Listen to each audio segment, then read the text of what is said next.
Doctor names டென்டிஸ்ட்லேருந்து doctor சக்தி பேசுகிறேன். இன்றைக்கி நம்ம பார்க்கக்கூடிய டாபிக் ஓபிஜி, அதாவது ஆர்த்தோ பேண்டமோகிராஃப். இந்த ஓபிஜி எப்போல்லாம் எடுப்போம்னா, ஒருத்தர் ஆர்த்தோ ட்ரீட்மெண்ட்டுக்கு வராங்க அப்படிங்கிற போதெல்லாம் எடுக்க சொல்லுவோம். எதுக்காக அப்படின்னு பார்த்தோம்னா, அதில் நமக்கு ஒரு full view set of teeth எல்லாமே நமக்கு கவர் ஆகும். ஸோ பேஷண்ட்க்கு ரேடியேஷன் டோசேஜும் கம்மி தான்.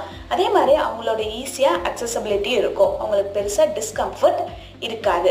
அதே மாதிரி போனோட திக்னஸ் நல்லா நமக்கு பார்க்க முடியும். வைட் ரேஞ்சாக எல்லா பல்லுலையுமே போன் திக்னஸ் எப்படி இருக்குது அப்படிங்கிறத பற்றி நம்ம பார்த்துக்கலாம். ஆனால் இதனுடைய மெயின் டிஸ்அட்வான்டேஜ் பார்த்தோம் அப்படின்னா, கொஞ்சம் இர்ரெகுலாரிட்டிஸ் இருக்கும். ஸோ ஒரு பர்டிகுலர் டூத் எடுக்கணும் அப்படின்னா நம்ம வந்துட்டு இன்ட்ராவரல் பெரியாபிக்கல் ரேடியோகிராஃப் சூஸ் பண்ணிக்கலாம். ஆனால் வைட் ரேஞ்ச் ஆஃப் டூத் எடுக்கணும், அதே மாதிரி விஸ்டம் டூத் கடைசி மோலார் நம்ம ரிமூவ் பண்ணுறோம் அப்படிங்கும் போதெல்லாம் நம்ம ஓபிஜி எடுக்கிறது நல்லது.